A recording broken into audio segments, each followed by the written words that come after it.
good afternoon, and good evening, wherever you are.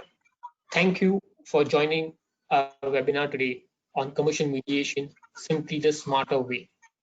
My name is Raj Panchamatia. I'm a partner of Khaitan & Company Dispute Resolution Practice Group. I extend a warm welcome to all of you for this webinar.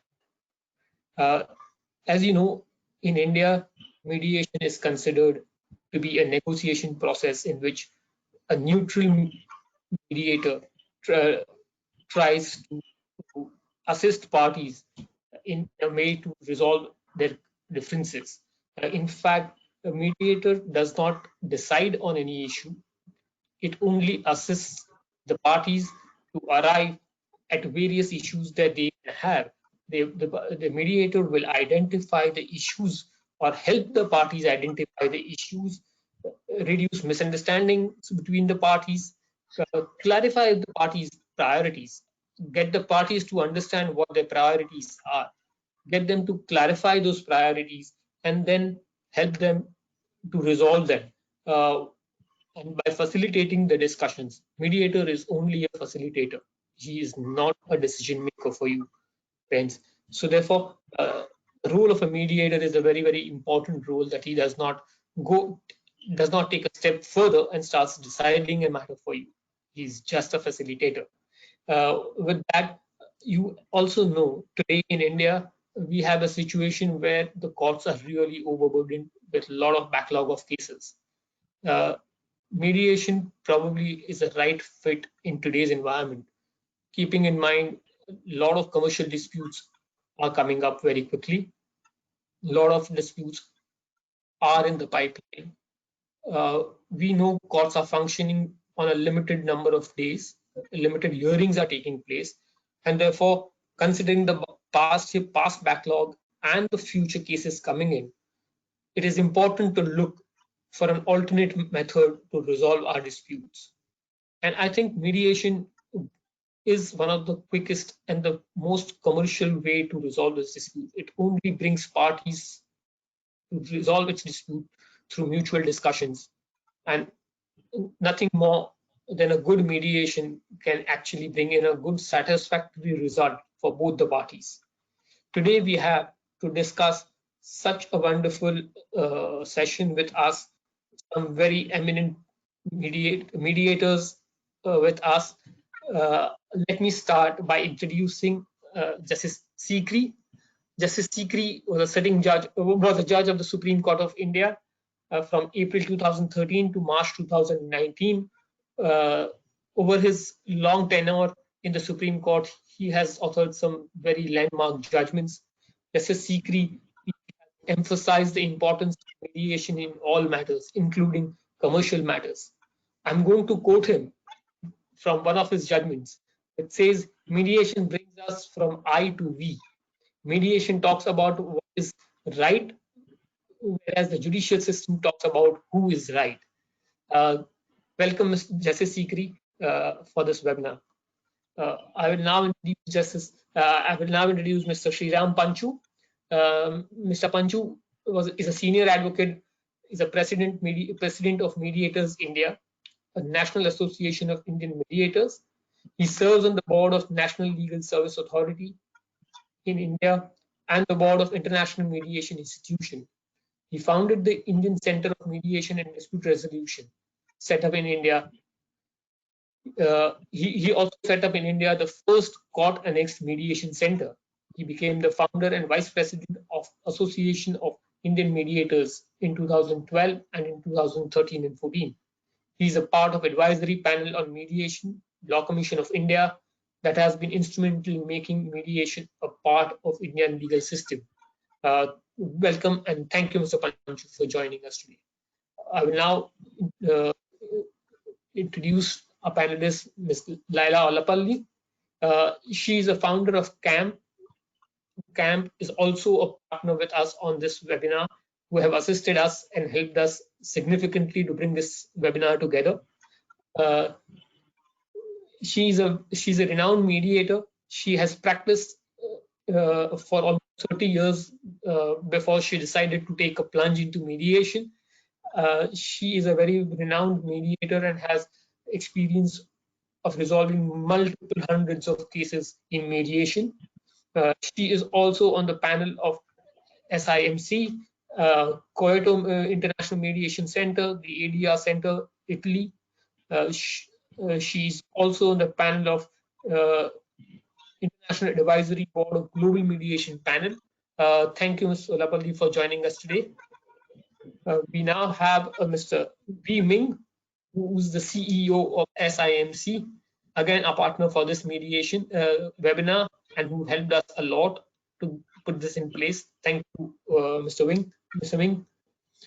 Mr. Ming is also before joining SIMC, he was a compliance head in IBM Asia Pacific and a general counsel with IBM Greater China. He was also formerly the general counsel for Nortel Network, China and Japan. Thank you, Mr. Weiming, for joining us today. Before I start, I just wanted to have a few house rules. We will have a panel discussion for the entire duration of the webinar today. The webinar will be recorded and will be emailed to all of you after the webinar is complete. Please note that we are all working from home presently, so if there is any network issue and if there is any kind of a disturbance, we will resume immediately, but do bear with us for this purpose. Thank you. Now, before I start, I wanted to take a poll. Can we have the first poll? The first poll is going to be, and the question is, have you used mediation as a medium to resolve dispute? You have the questions before you. I request you to please choose your answer. We will give you around 30 seconds more to choose your answer before we go ahead.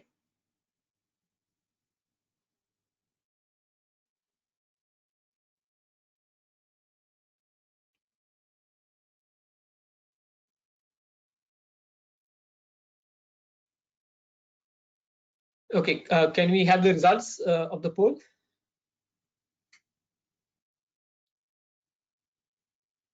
Okay, so I think it's almost 50-50. We have a good mix of people who have used mediation and some of who have not yet used mediation, but probably would like to use mediation. Thank you. We can take the results out. I think we can convert some of these people who have not yet used mediation to use mediation this time after this webinar. My first question is going to be to Laila. Laila, like, we have a good audience who has and who's used mediation and knows what mediation is, but mediation still means different things to many people. We may have moved from people walking into the mediation offices with yoga mats under the arms thinking it's a meditation. So we've definitely moved from that part, but still people still don't fully understand what is mediation. There is much confusion between mediation and what is arbitration, and they think the mediation is very comprehensive. What do you understand by mediation, and what do you think mediation would be for people who don't understand or who've not experienced mediation? Thanks, Raj, for having me here. Such a privilege to be with this august community of mediators. So thank you. Good question. Yes, we have had people walking into camp office with their yoga mats, but not so frequently now. I think the lawyers now know about mediation fairly well, thanks to the court annexed mediation that has been going on in our country. But for the larger community, I think it's still, as the polls show, there's much more we need to do about awareness creation, and especially the nuances between mediation and arbitration. Is it a compromise or is it collaboration? These are aspects that we need to work at. If we look at dispute as failed negotiation, mediation is a very scientific process. to help parties to negotiate once again. So we have a neutral, Raj, as you mentioned, we have a neutral third party who helps the parties with the process, which is like negotiation. It is voluntary. They take their own decisions.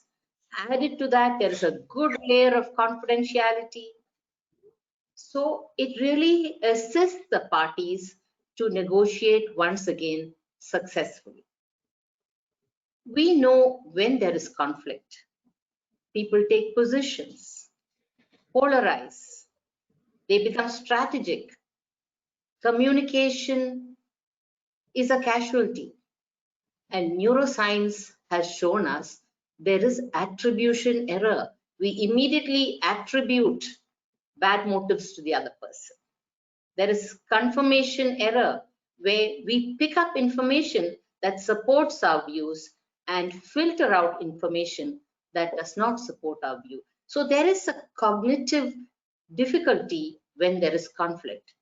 And that's where the mediator comes in. What does a mediator do to help parties negotiate once again successfully? 3 important points. First, build trust. Trust has failed. Mediator comes in as that neutral who does not have any personal, professional, or commercial interest with either of the parties. Mediator becomes a depository of trust for the parties. Humanize the conflict. Connect to them. Understand what they need. What are their underlying concerns? Structure the mediation in a manner that the parties are comfortable, they can productively negotiate. I had a mediation all set up.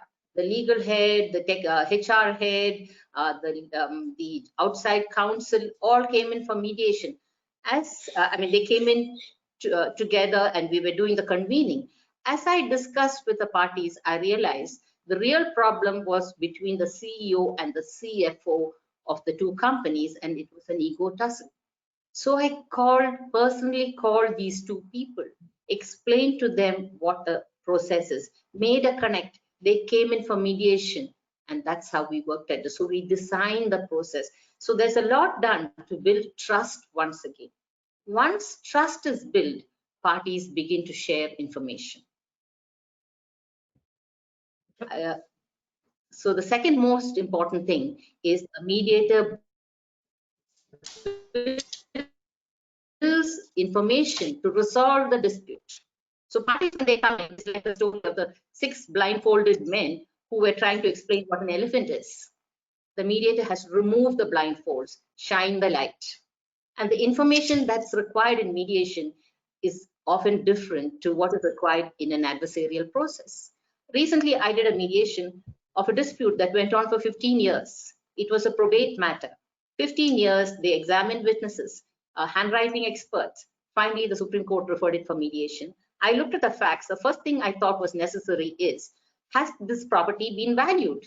15 years, they hadn't valued it. When the valuation came in and both the values were similar, immediately tempers calmed, 30%, 40%. So the kind of information a mediator looks for resolution is different, and that's what the mediator builds. So building trust, building information for resolution, and third, creating value through flexibility and innovation. Once the mediator has helped the parties to identify what their real underlying interests are, their concerns, their needs, then it's a negotiation. You need both parties to agree. Everybody wants to maximize personal gain. We want to explore shared interest. It is the art of the possible. The mediator can do that.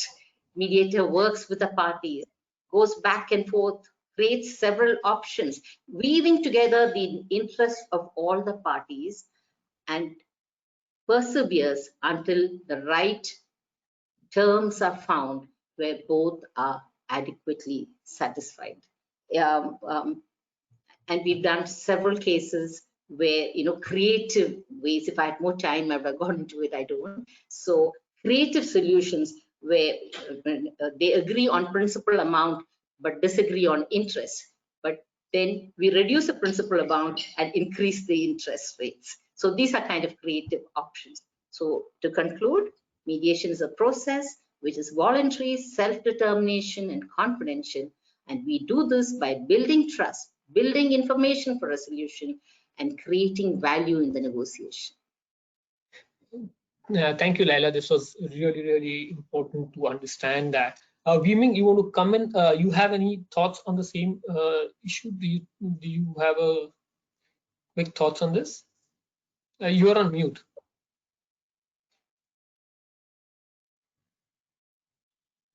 Yeah, can you hear me? Yes. Okay, excellent. So first of all, Raj, thank you for your invitation to this very esteemed panel. Very, very happy to be here.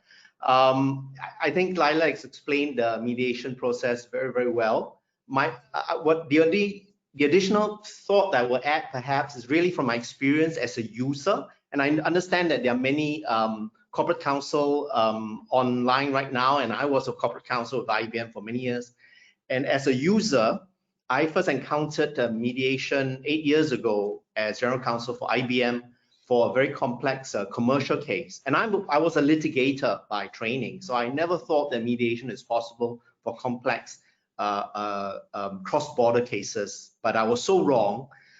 In that one mediation that we did, the mediator was able to really look at the parties' interests and help us to come to a communication that is very safe and very constructive. And so I would just add that from my perspective as in-house, I think mediation is important because it really identifies the interest and it promotes the relationship between the parties, which is very important from an in-house perspective. So I just wanted to share that. With that successful mediation, we went on to several other cases in IBM for mediation where they are successful. So I would encourage those attendees here to really give it a shot. Thank you. Thank you. So I will now move on to my next question for Mr. Panchu. Mr. Panchu, if I may ask you, India is working towards a law for mediation, which is probably the need of an hour. You are part of the committee appointed by NCPC to make the draft recommendation of mediation law. How do you see this development impacting the landscape of mediation practice, especially commercial mediation practice in India? Yeah. Good afternoon, everyone, and it's nice to be on this distinguished panel. And hello to all the participants. I think this is the right time for such a law. We've had mediation now in India for the last, I would say, 15 years, starting from the Court Annex Center in Madras in 2005. During this time, it's grown a lot, but its principal area of growth has been in the Court Annex sector. Now, there it sees the resolution of a whole lot of cases, which is personal, matrimonial, property cases, but also a lot of commercial issues are resolved in the courts. And the numbers are actually quite large in these cases. The numbers of mediators trained, the numbers of cases resolved, and the spread of cases is quite large. So I think that's demonstrated that mediation is successful and can be used across this broad band of cases. There are three. So basically, it's come of age. Now I think it's time for it to go to what I call stage 2, which is to take it across the board. So to take it not just in court annexed cases, but across the board, to have private mediation available to all users who want to mediate. It's not necessary they must go to court and file a case. They should be able to get a mediator and mediate disputes and have that dispute, that resolution enforced. So you get a mediator, you can have a resolution, and that agreement should be enforced by the court. And that is what we're now working to in this legislation. We are working to get a comprehensive legislation which will bring together all the existing, scattered bits and pieces of legislation there is in various acts. Not just bring together, but also improve it, make it comprehensive, structure it to both current needs and future needs. Yes. So to make it a whole package, designed looking at mediation, mediators, and the practice and users, and what do they need.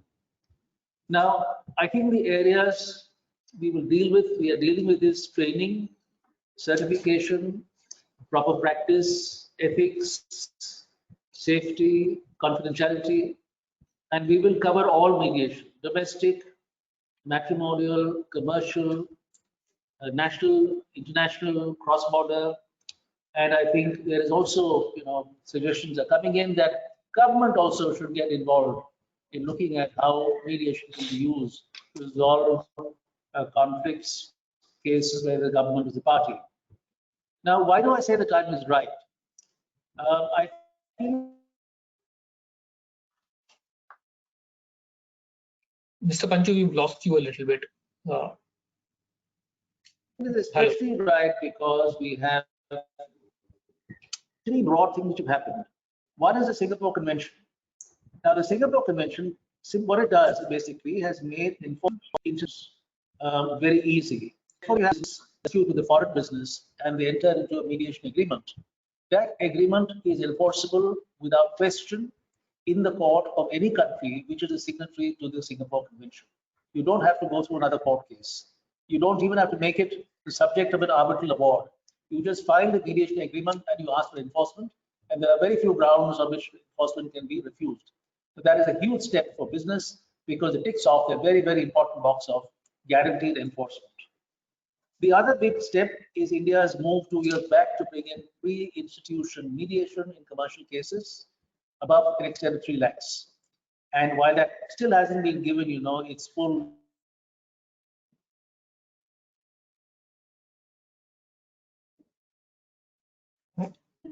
mechanism for playout. Basically, what it envisages is all commercial cases, more than 3 lakhs, will first have to go to mediation. And only if that is not successful, will you then be able to go to litigation. So you could get a culture for mediation. The third, of course, is COVID and what it has done. And basically what COVID has done is to throw open, the world of online communication. Now, much as online communication is difficult to conduct court proceedings, online communication, I think, is perfect when you're conducting a mediation. Because mediation essentially is a closed room setting. And I've discovered, not just now, even before, when I use online for mediation, I can put together a mediation very quickly. I can structure it, I can make it work conveniently, I can time it. I mean, the other day, I had a set of people who came to me at 8:30 in the evening and said, there's a major contract, it's breaking, what can you do? By 9:30, 6 parties had assembled with 3 consultants. And we sat at 9:30, averted a break in the agreement and structured a mediation. You can never do that in any other way. So online has made mediation, I think, very, very favorable. And given it this enormous expanded capacity. So I think this is going to be the boost, especially for commercial mediation, because all the boxes are now ticked off. It's safe, it's cost effective, it's time effective, it gets you a solution which is practical. The business people participate in choosing that solution, and it's enforceable, and it gives you plenty of opportunity for corporate counsel and law firms to play meaningful roles in the resolution of that dispute. And now, to me, that looks like a no-brainer. And if anybody out there has a different view, let's tackle it during question time. I think, thank you, Mr. Panchu. You've really clarified the importance and need of this legislation, and that it will be now the mediated settlement agreements can be enforced once this Mediation Act comes into play. I think that is the most important aspect which India was lacking in, and now I think with bringing in this legislation, I think we will be rightly suited for mediation. At this time, Justice Sikri, if I can request you, you have been a judge of the Supreme Court of India and an outspoken supporter of Mediator. You have referred many cases to mediation while you were in the Supreme Court. Could you please share with us a case that you referred to mediation that underscored for you even further the value of this entire process? Yeah, Raj, let me tell you, you're right when you said that I'm a very ardent supporter of mediation. And as I'll let you know little later, I can say that one of the persons who initiated us to this mediation was Shriram Panchu, who is sitting here.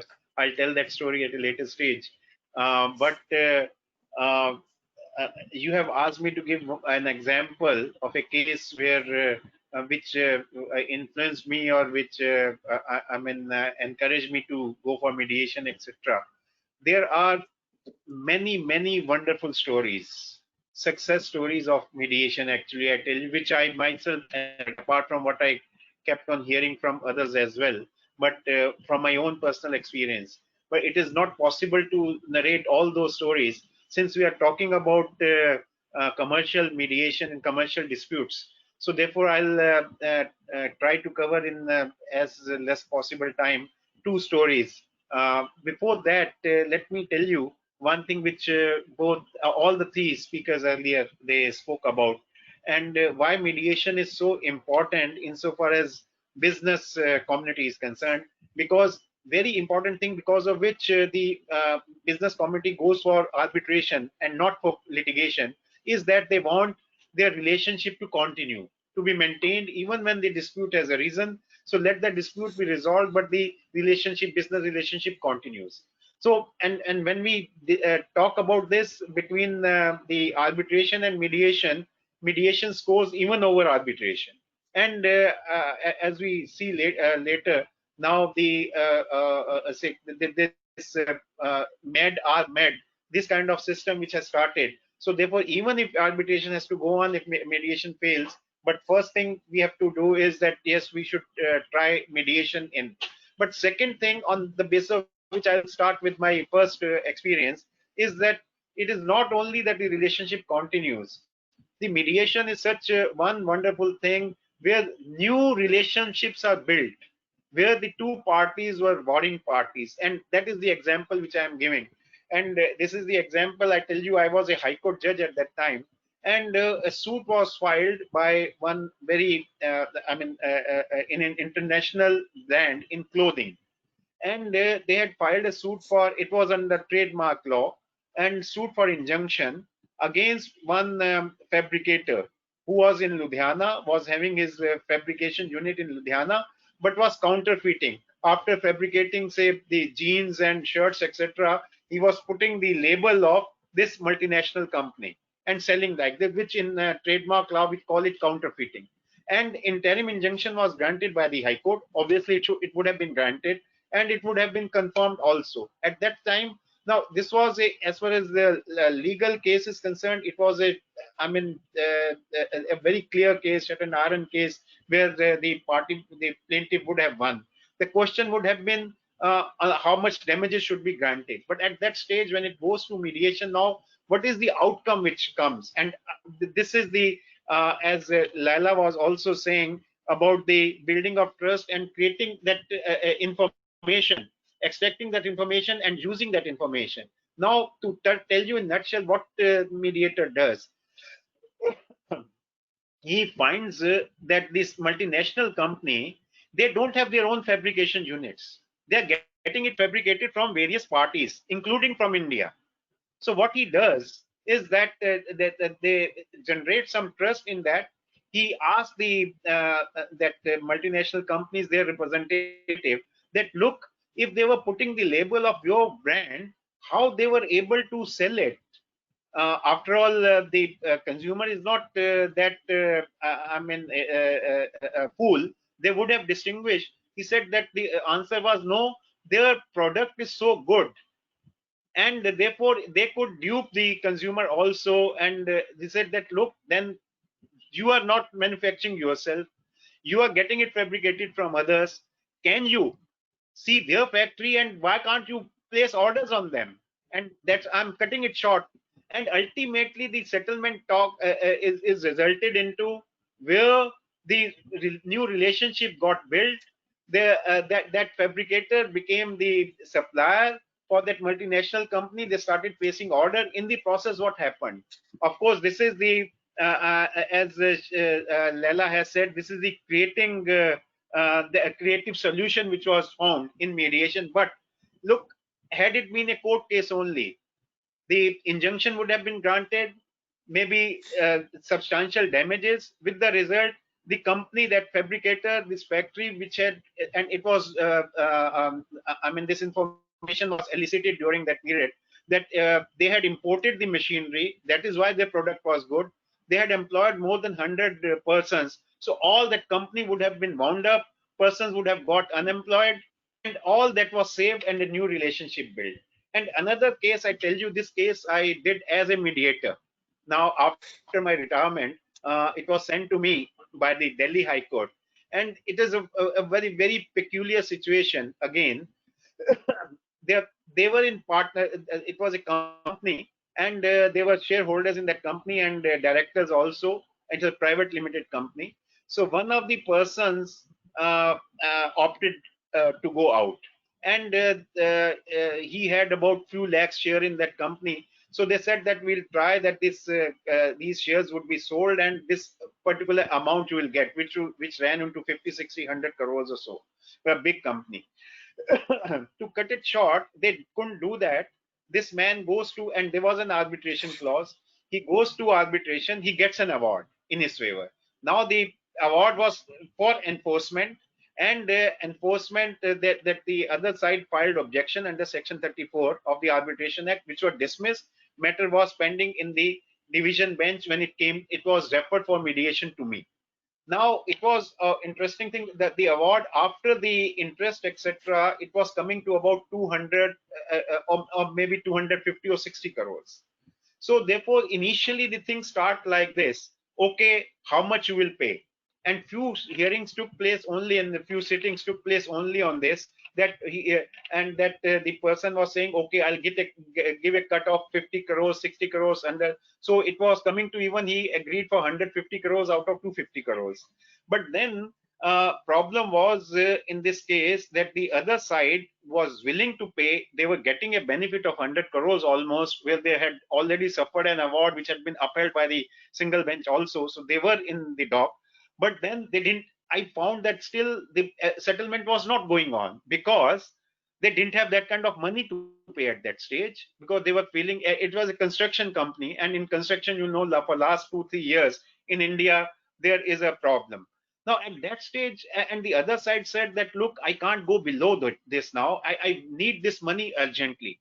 Then at that stage, what I thought was that let me go into their interest, why they are behaving. Both of them want. He is ready to take 150 crores. Other person is ready to pay, but he doesn't have means. He was saying 1 year, 2 years, which this man was not.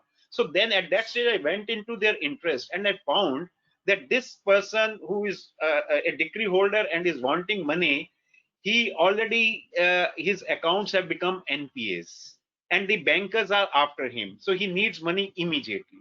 And on the other hand, and there was some, because he was also in construction company, after separating from them, he had started his own venture, which had all gone into docks because of paucity of money. He was not able to complete those projects.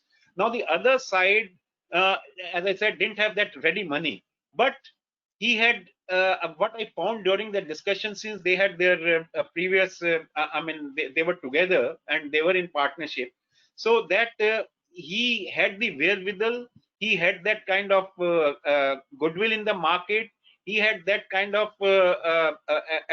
this repo with the banks, that he could get those things resolved insofar as the decree holder is concerned. So a new kind of, from this we forged a new relationship, and the agreement was signed, where instead of paying and all, or that has been done again, but then the respondent, who was the judgment debtor, has agreed in that case. 2 months ago only, it was signed and filed in the High Court, from where matter was referred to me, that he will help in getting the loans regularized from these banks. initial money which he has to pay, because he was not able to pay 150 crores, but he could pay 20-30 crores to the bank to regularize those bank accounts. He will take care of those projects and will see that those projects come up. On those lines, the settlement is done, and whatever are the benefits which would arise or the profits, etc., that will belong to the decree holder whose projects these are. So totally different kind of settlement which you can never think of in the litigation. So therefore, I end with this: it not only rebuilds the relationship, it maintains, rebuilds, it creates new relationships, and in the process, in both the cases, what I would say with this, in these circumstances, the access to justice which is achieved, or the solution which is achieved, is much better than which is a win-win situation. That is the beauty of this arbitration in commercial matters. Thank you.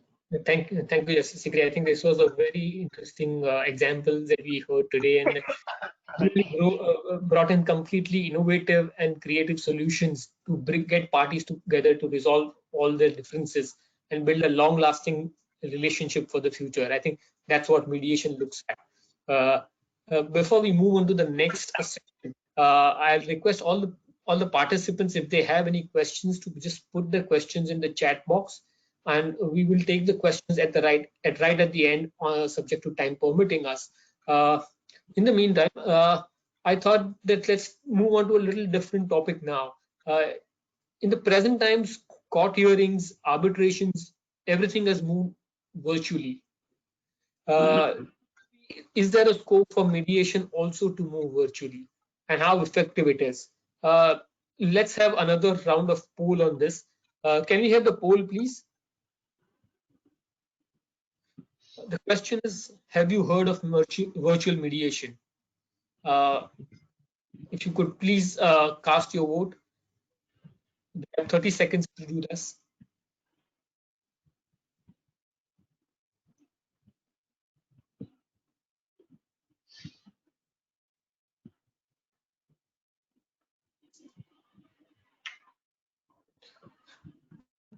Thank you. Can we have the results of the poll? 63%. A lot of people have actually heard about virtual mediation. 38% haven't. Thank you. You can take the results out. It's very encouraging to see that a lot of people are aware of virtual mediation and probably have tried virtual mediation. I think it's a very, very healthy sign. At this stage, Viman, can I ask you a question on what is virtual mediation and how can it be used effectively through COVID period? Do you at SIMC see virtual mediations becoming part of the normal, especially for cross-border disputes going forward?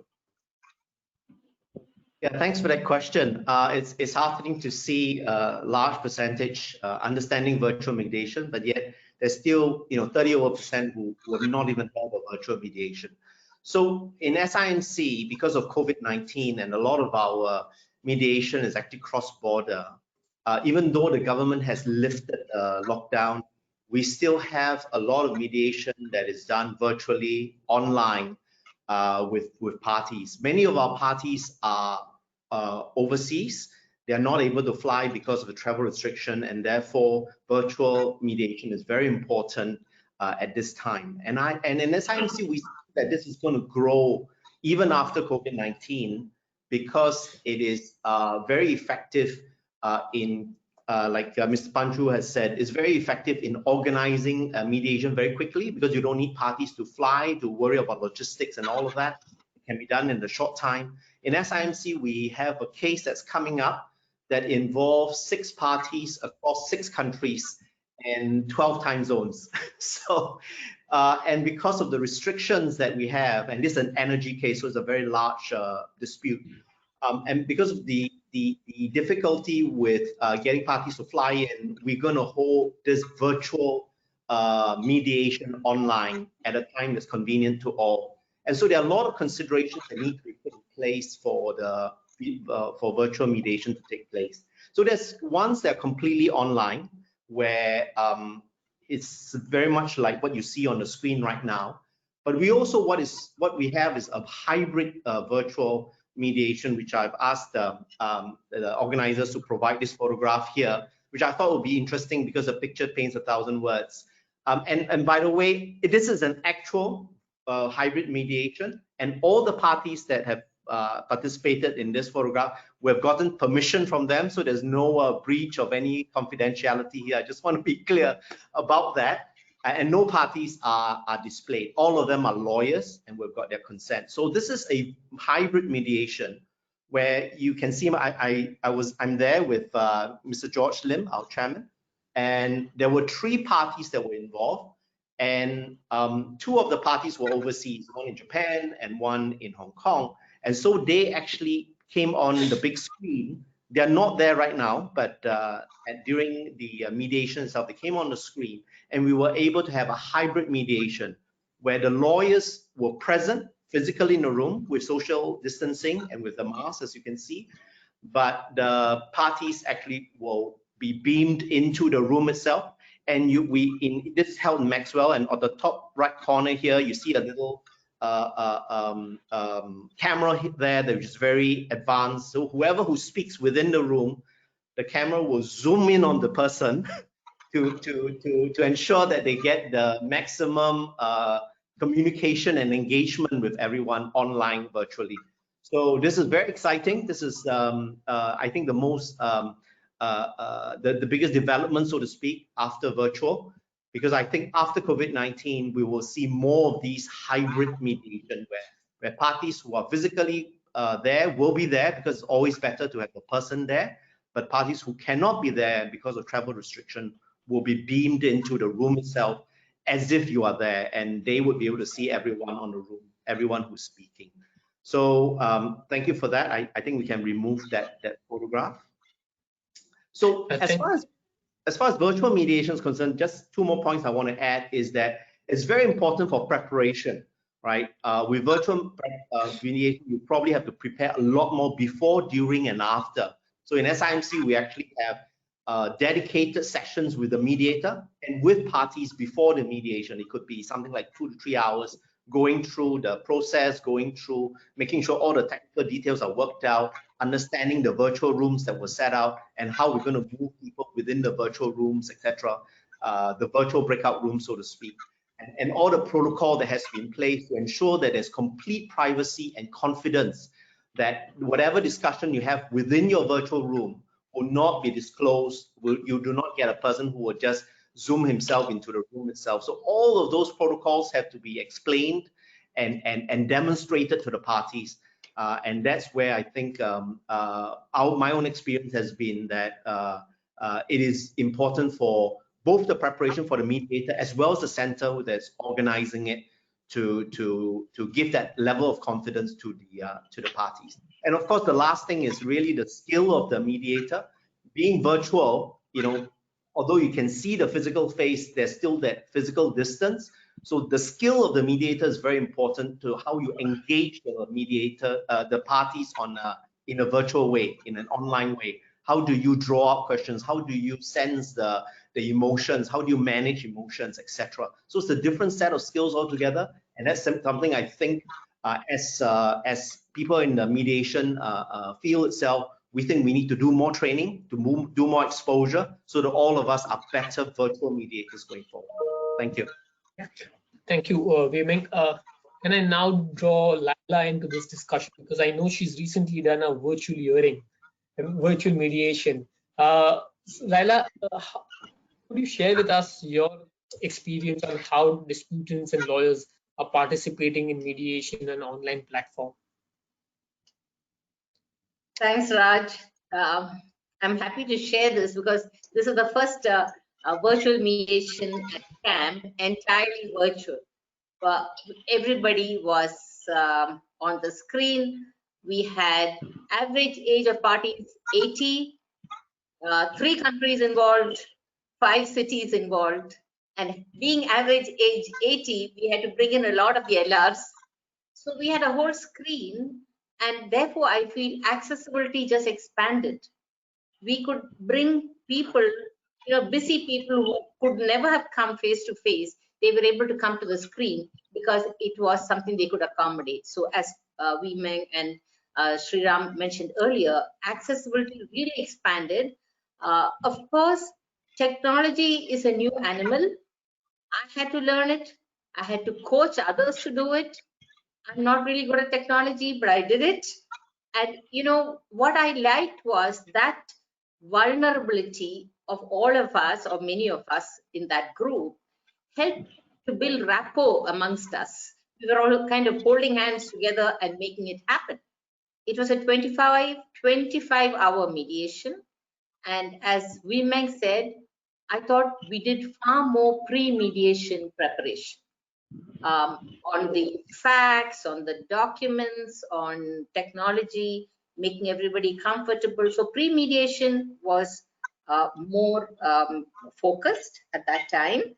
And also the sessions were not that long. At camp, we have 8-hour, 10-hour, 12-hour mediation sessions.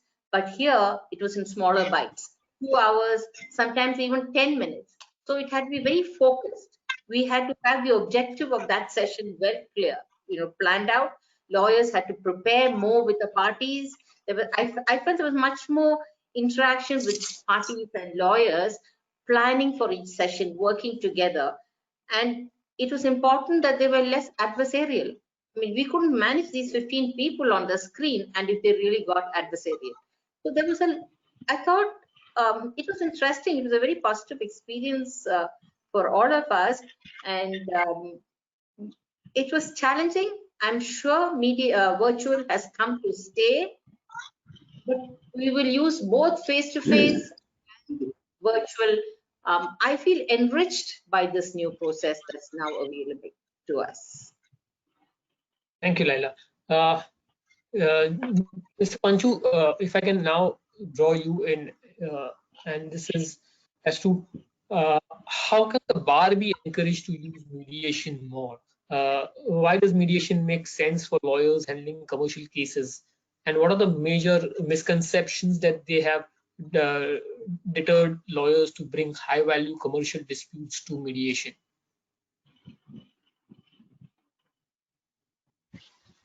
Yeah. I'm going to talk about law firms rather than lawyers generally, because I think in the context of commercial cases, law firms matter more. If your question is why does it make sense for law firms to get into mediation, I think my short answer is that it makes sense because getting clients and retaining clients makes sense. Let's understand one thing, the world is not the same what it was a few months back. Okay, this is a world which has changed. Over the years, some things have changed in the dispute resolution world, where mediation grew from some kind of a blimp on the horizon to being thought of as a possibility, and then as an alternate process, and then to an appropriate process. And now, in fact, it has come to the stage where it is a threshold bar to getting into litigation. Now, that's a huge change. The world has changed over the last few months in terms of online. And Laila said online is here to stay. And I'm going to step further. Now, online is not only here to stay, but online, I think, will come to match. It's not going to go away. And in time, online communication will become as important as any other kind of communication. And you need to take note of that in the world of law and law firms, because if online is here to play such a big role, then you need to drastically rethink the way you're going to help your clients get what they need when they are in dispute. So as I said, the ground lines have changed. Mediation is now in the market. I don't think law firms are going to be spectacularly important in deciding whether to go for mediation or not. I think the users will drive it. So I think the old days when we kind of ran after law firms, please take mediation seriously, I think those days are really not there. I think users will drive it, and I think the courts will drive it. And I think the courts will increasingly clamp down now that online mediation can work. I think courts will clamp down on those who have high value cases and conflicts, who can play high priced lawyers and law firms, and who wish to use the court as rentiers rather than sitting across the table and sorting it out. And I think the courts will clamp down on that and say, we are not here to help you out if you can help out yourselves. And therefore, we will bring in measures like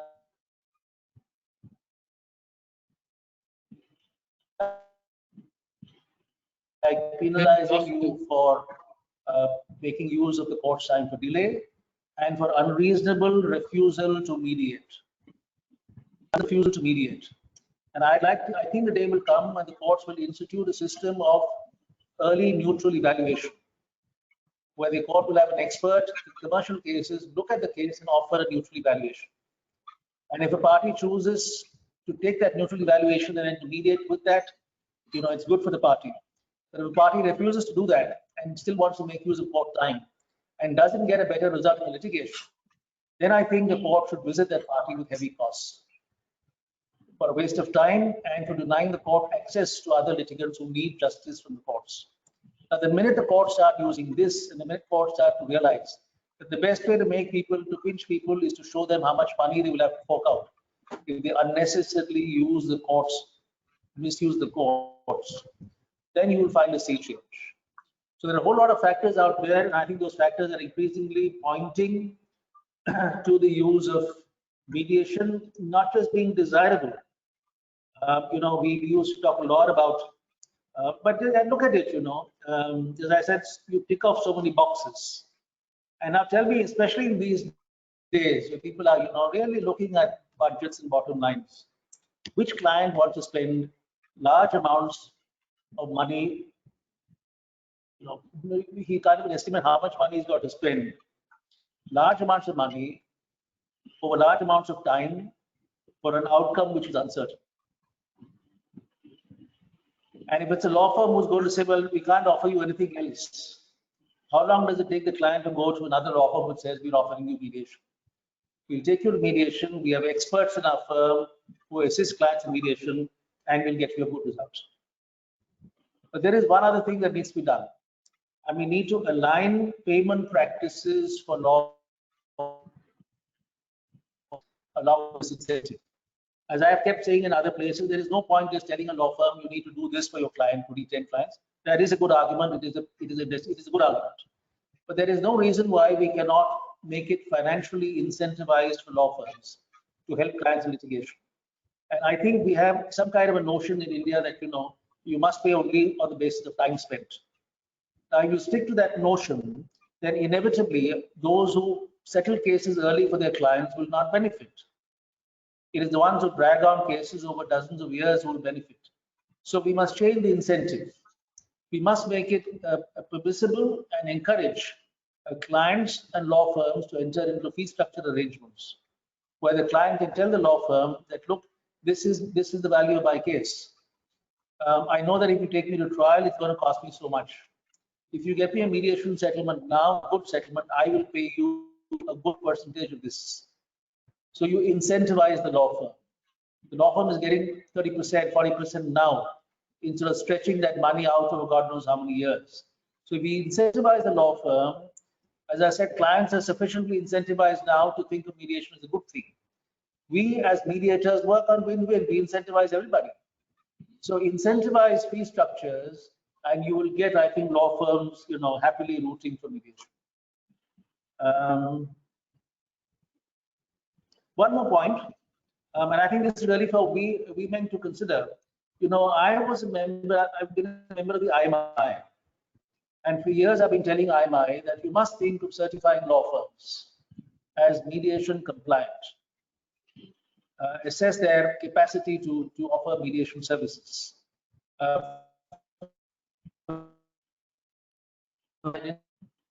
Sir, we've lost you, sir. Now is an excellent time to think of that. I've in fact written I'm sorry. Yes, let me repeat. I'm a member of the International Mediation Institute. This is the world body for promoting of mediation. And I've been telling them for some time that they should certify law firms for capacity to mediate. They should rate law firms and offer them a certifying capacity. So that a law firm can show a client saying, we have passed this,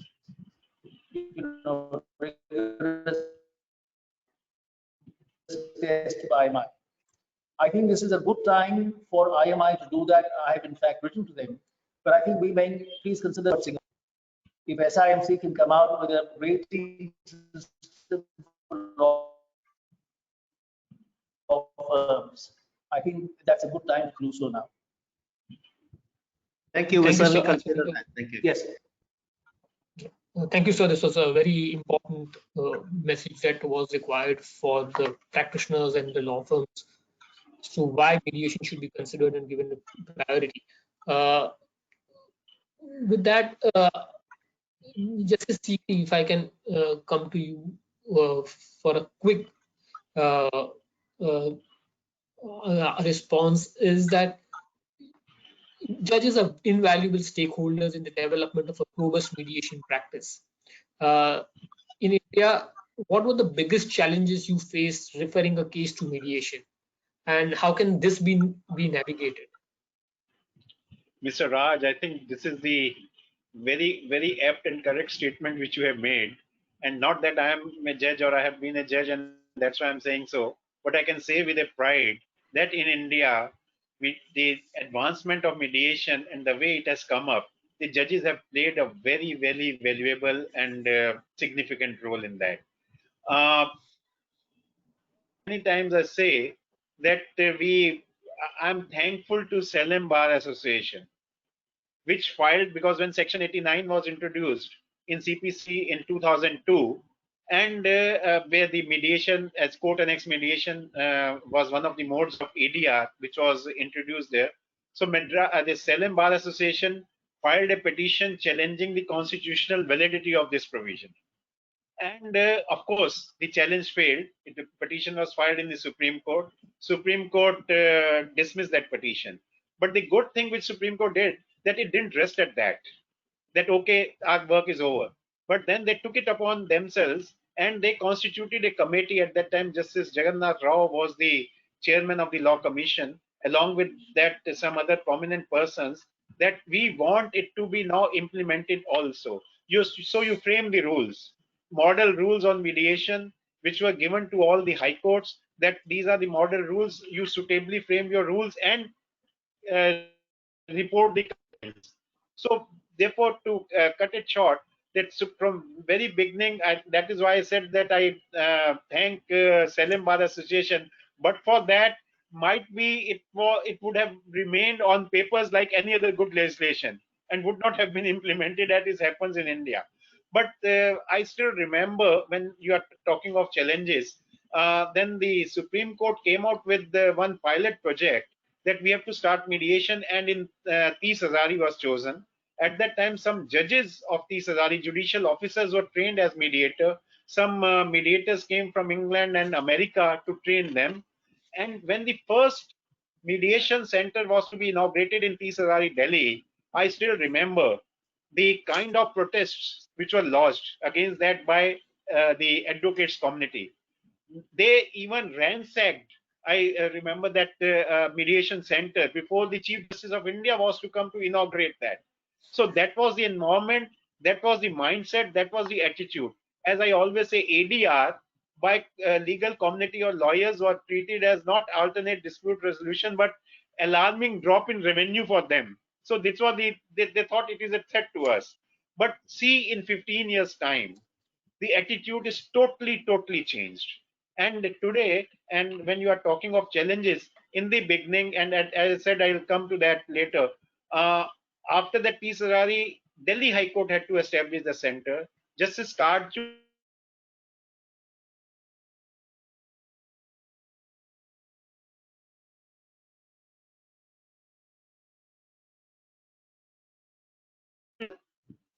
Yes, sir. Now we can hear you. Okay, so Justice Karju asked me and Justice Sareen, another judge from the High Court, go to Madras High Court, meet Mr. Shriram Panchu. He would tell you what the mediation is all about. So rest is the history. I'm associated with this from very beginning. We started here in Delhi. Mr. Shriram Panchu came. He gave one lecture to the lawyers at that time, and from that stage. But then, of course, the challenges which we faced in the beginning. Of one challenge was to convince the lawyers that it is for your benefit. It is another area of practice, another avenue of practice, or another avenue of earning, which is going to be open for you. It ultimately paid dividends. And but the other challenges which I found was in the beginning, that even if the lawyers, when, because under section 89 it is a court annexed mediation, that the case is already, it's not pre-litigation mediation, case is already in the court, and the judge sends it, refers it for mediation to the mediation centers, which was all set up. And but then many in the beginning would say yes, because they can't say no to the judge, but they would go by time, they would not go with this their intention to settle. Or sometimes the another challenge which we faced in the beginning was, and as you know, in India, and say in Delhi High Court or in any other high court, there are a particular judge is on a particular roster. He may be there for 4 months, 6 months, then he may be transferred out. So this particular judge is not in the estimation of one of the parties, he is not good for them. So let us avoid the hearing of the case from him. So we agree for mediation. We will spend time for 3 months, 4 months there. By the time this judge would be transferred out, and we'll say that mediation has failed and will come back. So these kinds of challenges we faced. Another challenge was, in any case, that not necessarily because of the judge, that yes, one party has the tendency to delay the proceedings, and so therefore let us buy some time. So therefore in the beginning we had to uh, uh, uh, draw a strategy as to at what stage these cases should be sent for mediation. Maybe like if it is a suit and the issues are framed and the matter is to go for trial, and trial date is fixed after 3 months or 4 months, let this period be utilized so that the case is not derailed unnecessarily if the mediation fails. So these kinds of challenges were there. But then another challenges which I found, one good thing was mostly which I found was in all those cases of section 498A. So where the wife has filed this, I mean, case or complaint under 498A, or a dowry case, etc., and the husband or their relations, they are wanting to take this anticipatory bail, that they should not go to jail, and that was the most conducive time to send it to the mediation, and they would settle most of the times. But then it was also that if in the meantime you have to give a interim protection against arrest to them, so sometimes they will drag on the mediation proceeding so that the interim protection also continues. So this was another challenge. And one more challenge, and two or three other challenges, I would not go into that, which Mr. Shriram Panchu has already highlighted, including the challenge about the ethics of the mediators, and that ethical issues which have come, or if it is pre-litigation mediation, enforcement of the settlements, etc., for which legislation is needed, and on which Mr. Shriram Panchu has already said a lot. Thank you. Thank you, sir. It was a very interesting examples that you gave us as to what actually are the roadblocks that you face sometimes. Uh, we are running very, very short of time, and we are really running behind our schedule. May I ask for a quick inputs from Laila? I have a question which is very, very interesting, which I thought is something that we must ask you. Legislation in India so far recognizes the opt-in mediation model, wherein the parties have to choose to mediate. This is a contrast to other jurisdictions like Italy, where it is opt-out model, where parties have to choose not to mediate, and where the status quo is mediation. From your experience as a mediator in India, what are your thoughts on the mediation model for India? A quick and probably a brief response. Okay, I know you're running short of time. The best publicity for mediation is a good experience of mediation. And we need a critical mass. And unless many have tried and experienced and believe in it, we cannot really take this movement forward. So to that extent, I think an opt-out model where the voluntariness of mediation is not lost. At the same time, parties try it and can move out the moment they want to move out. That I think is a good possibility for many subject heads, not all, but some would do well with this opt-out model. And again, behavioral science has shown that people conform to the status quo. So if there is a legislation, we have a good group of mediators, people get a good experience, I think that's a good way to take this forward. Thank you. Mr. Panchu, if I can draw you into this question as well. And also one more question for you is, what has been your most fulfilling moment in mediation?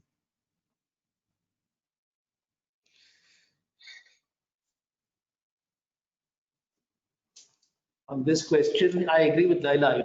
Very often people don't want, they say we don't want mediation because they don't know much about it.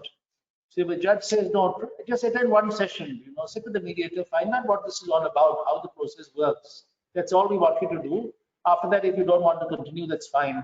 Very often I find that people come, attend the session, change their minds, and then say we want to continue. Before I move on to your question, I just want to tell just a secret that, I'm always relieved and grateful that in India we've had the quality of judges, to provide leadership for mediation. Because if we didn't have that, it would be, let me tell you, an enormously difficult task.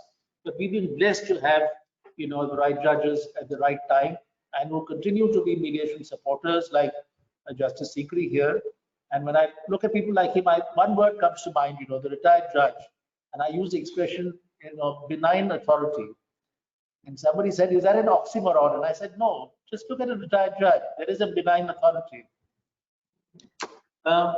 All right, so my most fulfilling mediation experience. I know what everybody thinks I will say, Ayodhya, and I'm not going to say it. Ayodhya is, it's a one in a lifetime experience. It's an absolutely atypical case, given the nature of the case, the history, the parties, this possibility of settlement, what we could achieve now, what we've achieved for the future. And it's a league of its own. It's also a case where one cannot speak about a lot of things. So you might have to wait for my book on that. Okay. That's a teaser. That's a teaser. But if you have a couple of minutes, I'd like to share some other case experience. Yes, if you have time. Yes. Yes, please. Yes, very please. quickly, I'd like to tell you about a couple of cases. One is the first case which turned out to be successful in our mediation center when we started in 2005. A contractor would not be paid. In mediation, the owner and he came to an agreement. The check was given, agreement signed. The contractor's wife then tells me that, I can now tell you that my husband has cancer and we need this money to pay for this treatment. We can't tell you how thankful we are for this mediation. When she left the room, she turned back and said, sir, this is no ordinary room. This is the house of God. That was the first success we had. And it is that point that I knew that mediation is just going to work. There is no way it will not. Okay. Number one. Number two, we did a case a short while later. And because you're all corporate people out here, when Standard Motors, the car making company, was wound up in 1994, and the land and buildings sold, and the money realized 50 crores at that time, sitting in the bank for 12 years because the workers and the unions couldn't agree on how to share the proceeds. They pari passu 12 years it sat. In June 2006, the judge said, let's try mediation. In 3 months' time, we had a settlement. And what moved us really was not 50 crores, the amount, but the fact that this benefited the families of 2,196 workers. Example number three, a very big engineering institution, one of the largest in the country, all set to break up because of a dispute between father and 4 sons. Bitter fight in the family. Plenty of cases. Madras High Court comes to Chief Justice Paul, who tells them very simply, you will fight for 20 years and you will ruin your life, you will ruin your institution. I'll give you a mediator, see what you can do. Takes them 9 months with a mediator. I'm proud said that he asked me to mediate. With his prodding each time the matter would come to court. In fact, I find that a judge can play a very good role, even, just calling the matter in court and saying, well, is it making progress? That's all sometimes the parties need. So I find that judges and mediators can ally very well. I mean, there's some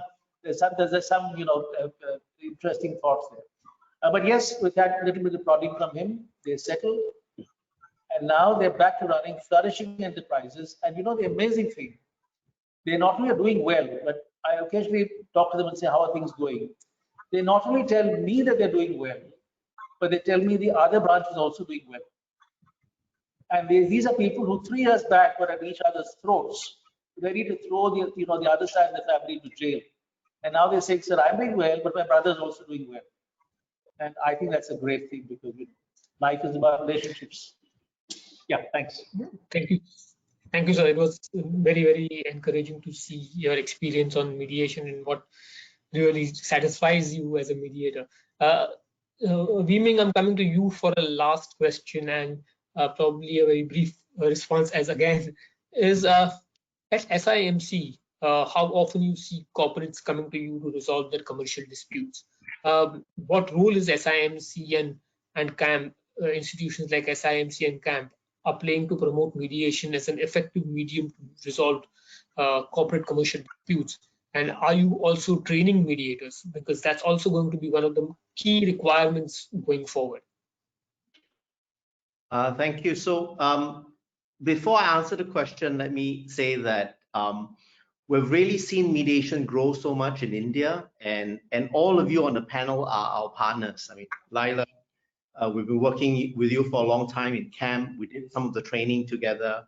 Mr. Sriram, you're on our international panel as well, and we've been working on different projects. Justice Sikri, you're on our SICC, the very, very revered judge. And we get cases from the SICC, the Singapore International Commercial Court as well. And Raj, with your firm, we've been doing several works together, and we're doing training in India as well. So I think this collaboration that I see, even within this panel itself, is wonderful and encouraging. And I see that continuing to grow. And as an institution, I think one of our role, and we are a not-for-profit organization, just first and foremost. So we are here to promote mediation. We're here to promote cross-border mediation in particular. And we really want the mediation, the domestic mediation in India to grow dramatically. But to the extent that we can be involved in cross-border mediation with India and with other parties, we are very happy to do that. As far as the role of the mediation center is concerned, I know we don't have a lot of time, so I just want to show this that just came up last Friday, hot off the press, last Friday. Okay, it's a study done by Sidra, and for those of you on the line, if you like a copy of this, we'll be happy to shoot it off to you so that you get the full study and the full benefit of it. I would just want to reference one part which talks about factors that influence choice of a mediation institution itself. The top 3 are efficiency, cost, cultural familiarity of panels. And this is what we provide, right? We provide within the institution itself, we help you to select the best mediator based on the case. And sometimes you have availability and all the other conflicts that comes up. So we are able to provide a range of them so that you will find the best suitable. We also provide the confidence that this is a case that will be held in confidence. You can be assured that everything will be done above board. Ethics is very, very important. Mr. Sriram mentioned about the Singapore Convention. One of the reasons why we're able to enforce a mediator agreement is because we ensure that there are ethical standards being followed in every of the mediation itself. And having the institution there helps to bolster that and provide parties and the courts with the confidence of this. So those are some of the factors that I see that we can play. And we can also help parties to persuade them. Many of the folks on the line here may not be familiar with mediation. As a neutral party, not the mediator itself, as a neutral party, we can introduce mediation to your companies, to the users in a very objective way, so that you can then get an understanding of what it is, and then we can slowly help the parties especially if one party is not very sure, the other party wants mediation. We can help the party that is not very sure to understand it better so that we can then bring both parties along in the mediation process. So those are some of the roles that we can play. Education is another one. We mentioned that as far as the workshop on specialist mediators, we do that every year in India, and we're happy to invite others to join as well. So wonderful work that's being done. So I want to congratulate everyone on the panel here being our partners. Thank you. Thank you. Before I move forward, clearly, I want to take one more poll. And of course, everyone on this panel is all for mediation, and we are all supporting mediation. I would now want to take the last poll with our viewers. Say, are you likely to consider use of mediation to resolve commercial disputes? Yes, maybe no. I hope everybody says yes. Let's see what the answers are going to be.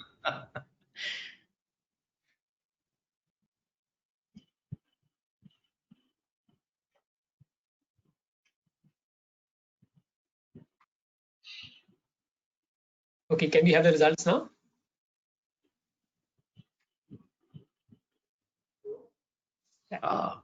Definitely converted, sir. I'm so happy to say that we've converted a lot of people to take up mediation as going forward. Thank you. You can remove the. I think You'd we like have to a. win, Raj. For Yes. 16% who have said maybe, we need one more such webinar to convince them. Surely, sir. We'll definitely do that. But we've convinced substantially number of. Yeah. Exactly. We also need to locate that 1%.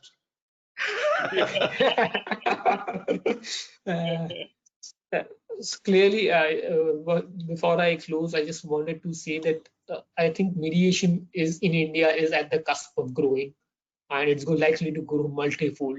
It's simply to my mind, the smarter way to resolve commercial disputes, and that's been our theme. I think that will be the actual result as well. Thank you, everyone, for joining us today. Thank you, Justice Sikri, Mr. Panchu, Laila, Wiming. Thank you for joining us today for the webinar. We're really grateful for your participation in the webinar today. I also want to thank Tara, Jonathan from CAM, Julin, Ji-Yoon from SIMC for helping us put these things together. Tejas from our office has been very, very helpful. Thank you, everyone, for putting this event together for us. I will request all the viewers to take a short survey at the end of this webinar. When you close the webinar, you will get one short survey, which will help us improve our webinars going forward, and will also help us improve the quality. If anybody who needs the copy of the survey that's been provided by Wiming, we will provide a copy. We've seen a lot of questions that have come in. Unfortunately, because paucity of time, we've not been able to respond to your answers, but we'll try and endeavor to send you a written response if possible. We will circulate your questions to the panelists because there have been very, very interesting questions that have come up, and I think some of them will probably require some good answers. So we'll probably share all the questions with the panelists. Thank you, everyone, once again for joining this webinar. Thank you. Thank you, Raj. Thank you, everybody. Thank you. Thank you, Everyone. Thank you, Raj. Everybody, Thank you. Wiming. Bye. Bye-bye. Thank you. Bye, everybody. Stay safe. Bye. Thank you.